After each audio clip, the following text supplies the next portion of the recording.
Today I'll be sharing with you one of the most vivid and beautiful patterns of God's love that we find in human experience, the marriage relationship. You see, human love is a wonderful thing. The love of a husband for his wife is a beautiful thing. But beyond that, it's a picture of an even deeper and greater love, the love of God, the love of Christ. Paul brings this out in Ephesians chapter 5.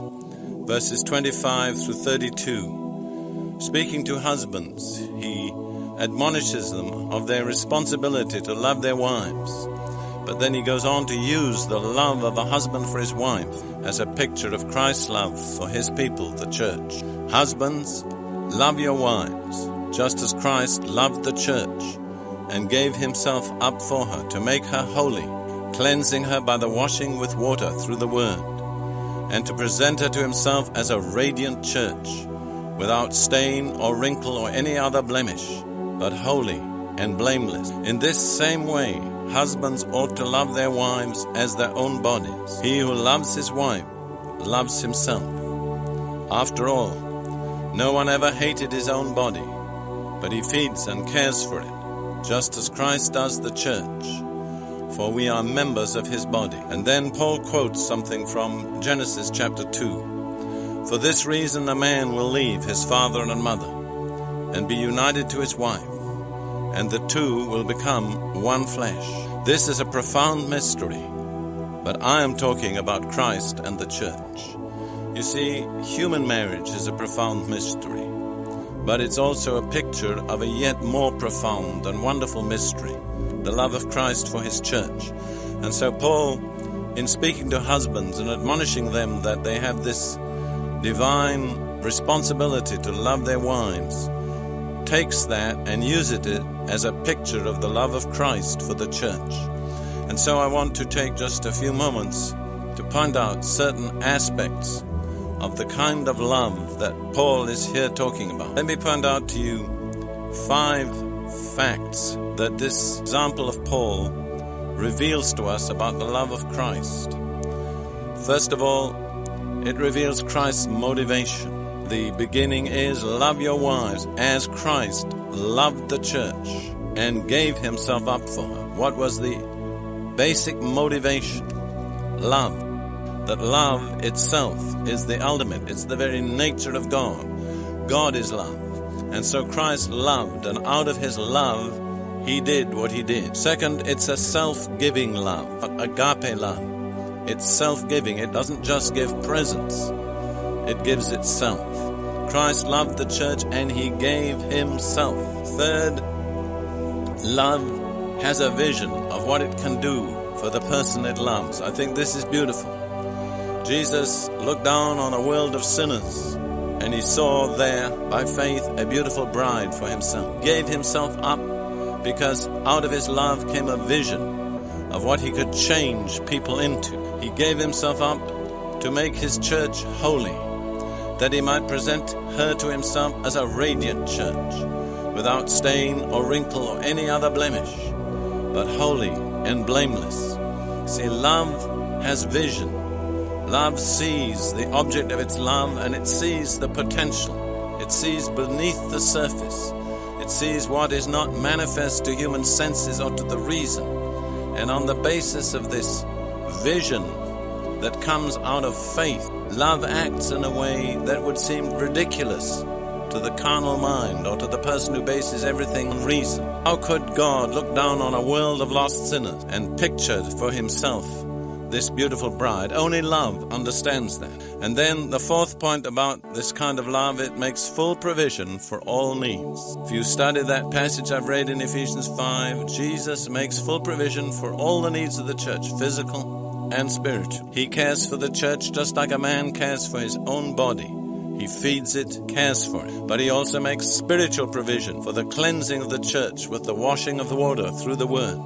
So this kind of love makes total provision for the object of its love. And finally, and perhaps most important of all, in a sense, the ultimate purpose of this love is union. And Paul illustrates this by the words that were spoken in Genesis chapter 2 about the first marriage. For this reason, a man will leave his father and mother and be united to his wife, and the two will become one flesh. This is a profound mystery, and believe me, it's a mystery in the natural. But how much greater the mystery that Christ's love envisages union with those he loves. That's the final purpose of this self-giving love of Christ.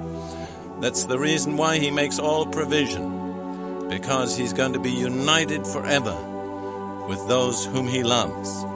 Now I want to turn back to the Old Testament for a moment for another passage which speaks about a marriage relationship and uses it as a picture of the love of God. This is from the prophet Hosea, and it speaks about God's ultimate purpose in his dealings with his people Israel. It pictures, first of all, Israel's backsliding and unfaithful, and then God declares how he intends to win Israel back to himself with his love. And I'm going to read just some verses from Hosea chapter 2. First of all, verses 14 through 16, then verses 19 through 20. God says of Israel, "Therefore I am now going to allure her. I will lead her into the desert and speak tenderly to her. There I will give her back her vineyards, and I will make the valley of Achor a door of hope. There she will sing as in the days of her youth, as in the day she came up out of Egypt. In that day, declares the Lord, you will call me my husband. You will no longer call me my master." And then a little further on, the Lord says, "I will betroth you to me forever. I will betroth you in righteousness and justice, in love and compassion. I will betroth you in faithfulness, and you will acknowledge, or you will know, the Lord." A little earlier, the Lord said, "I will speak tenderly to her."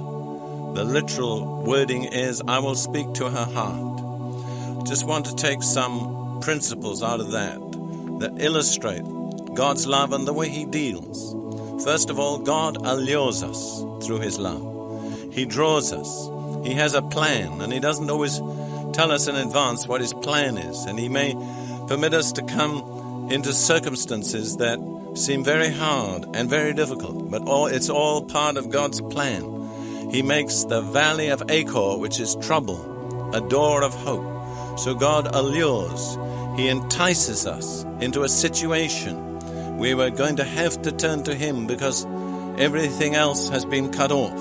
And just as we see ourselves without any hope, God opens that door of hope and reveals himself. And then God desires direct communion. He wants to speak to our heart, not just to our understanding. He doesn't want just to reason with us. He wants to commune with us. And then again, as I said in the passage from Ephesians 5, the ultimate purpose of God is marriage union.